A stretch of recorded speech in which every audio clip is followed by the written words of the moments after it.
నేను ఎప్పుడు కాంగ్రెస్ పక్షపాతిని కాదు. ఫాలోయింగ్ ఉన్న హీరోని, ఫామ్ లో ఉన్న లీడర్ ని ఫాలో అయితేనే మనం కూడా ఫామ్ లో ఉంటాం. పిచ్చోడా. ఏప్రిల్ 5ని చంద్రబాబు నాయుడు గారు వచ్చారు, ఆశీస్సులు అడిగారు పార్క్ హోటల్లో. మొత్తం స్క్రాప్ ఇక్కడే ఉందేంట్రా? కాంగ్రెస్ లో సోనియా గాంధీ, మన్మోహన్ సింగ్ వారు మొదలుకొని అహ్మద్ పటేల్, గులాం నబీ, సుశీల్ కుమార్ సింధే గారు అందరూ నా బ్లెస్సింగ్స్ తీసుకున్నారు. నెంబర్ 1 1 by 1 పిలిచి ఒకరికి తెలియకుండా ఒకరితో పర్సనల్ గా పర్సంటేజ్ మాట్లాడుకుంటాడు అనమాట. మరలా నేను ప్రపంచాన్ని మూవ్ చేసుకుంటున్నా.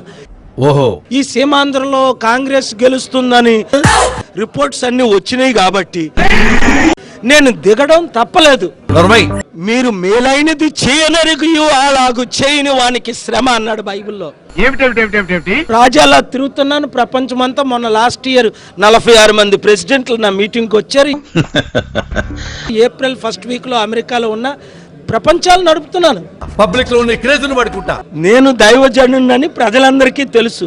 మర్చిపోయాడు. హిందువులు, ముస్లింస్, క్రిస్టియన్, నా అజెండా ఏముంది? స్వామియే శరణమయ్యప్ప. నా కష్టమైన సంపాదనతో రాష్ట్రాన్ని, దేశాన్ని, ప్రపంచాన్ని పోషించా. Too much. దేవుడు ఇశ్రాయేలీలు సౌలుని కోరుకున్నారు, సౌలుని రాజుగా చేశాడు. మాట్లాడబాకురా. మేలైనది చేయనెరిగి అలాగు చేయని వానికి శ్రమ.